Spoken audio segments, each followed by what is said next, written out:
All right, so to prove that a function is odd, basically what you need to do is you need to show that f of minus x equals minus f of x. Okay, so let's prove these are odd, and I'll give you a list of a couple. Now, when we're looking at these, something very familiar with the odds is that if you might also notice is that they have odd indices, okay?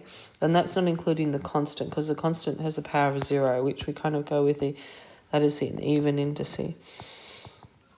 So let's go for x5 plus 3x cubed and y equals x over x squared plus 1. Now I know that one doesn't have an even indice, but the top one does, and the bottom one will always just stay the same.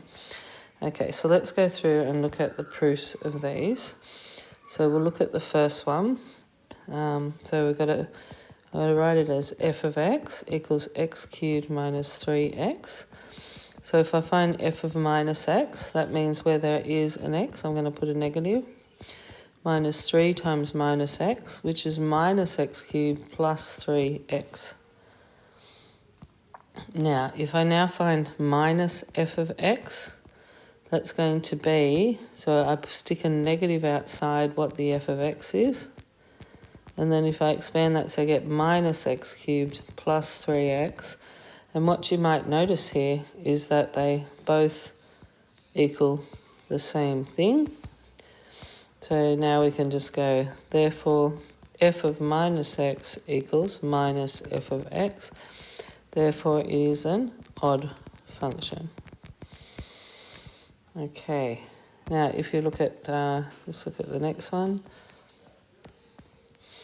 So y equals x to the 5 plus 3x cubed. Okay, so we go f of minus x, that equals minus x cubed plus 3 minus x to the 3. So minus x cubed, because it is an odd indice, it just ends up being minus x cubed. 5. It should be 5 to the 5. Like a negative 2, if you had 5 of them, just because it is an odd indice, there'll be pairs that give you plus. See, that's plus x squared. That's plus x squared. That's minus x. That will give you minus x to the 5. Okay.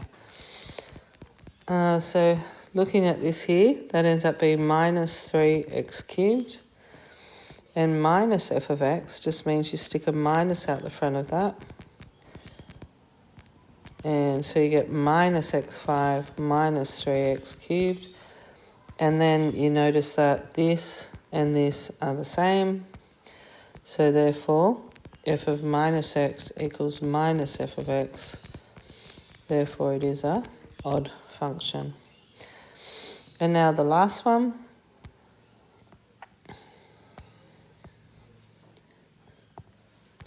So you have f of x equals x on x squared plus 1.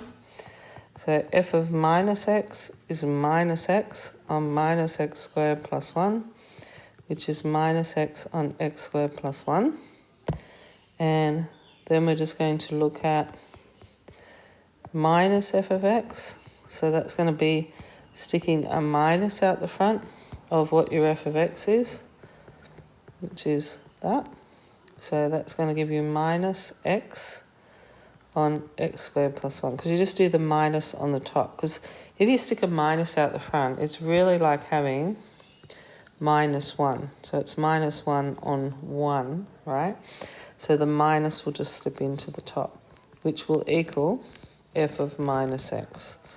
So f of minus x equals minus f of x, and therefore it is an odd function.